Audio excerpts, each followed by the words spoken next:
It is day 47, and I've arrived to Auschwitz. I went on Auschwitz I-II and Birkenau. I think the second one is known as Birkenau or Auschwitz II. My voice is low, my face is sober. It's been a day of sadness and rediscovery, and also new discovery about truly how horrible the years were here for the people who ultimately came to this concentration camp and others. Of course, years being only for the privileged few, if they were privileged at all. Maybe they suffered the most. Many only survived hours or days, depending on their race or their preferences. Of course, the Jews suffered the most at this place, but honestly, when the suffering is that epic, I don't think anybody, Jew or otherwise, is going to try to measure how much one group suffered over the other. They all suffered epically in ways that honestly most humans could never fathom. That's certainly been what I discovered today.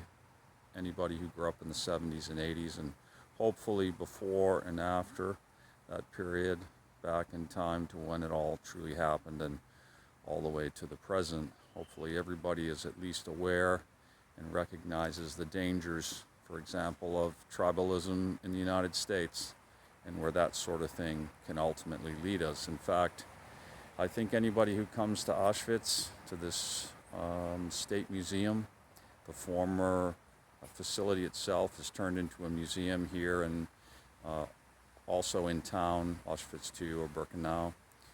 Anybody who comes here certainly must question any idea that criticizes a preference or race or an entire culture, etc., once they see the horror of what is possible when one or a few humans go down that path.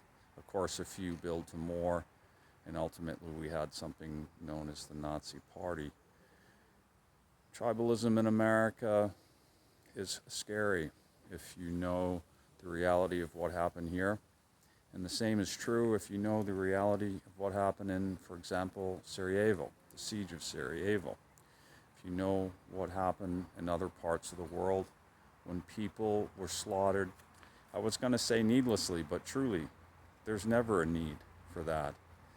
And even worse, humiliated before their destruction.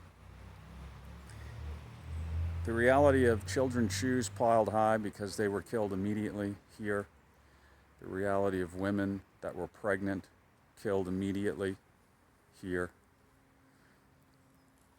And on, the stories, the truth that I have learned, some of it learned for the first time and some of it relearned today. It's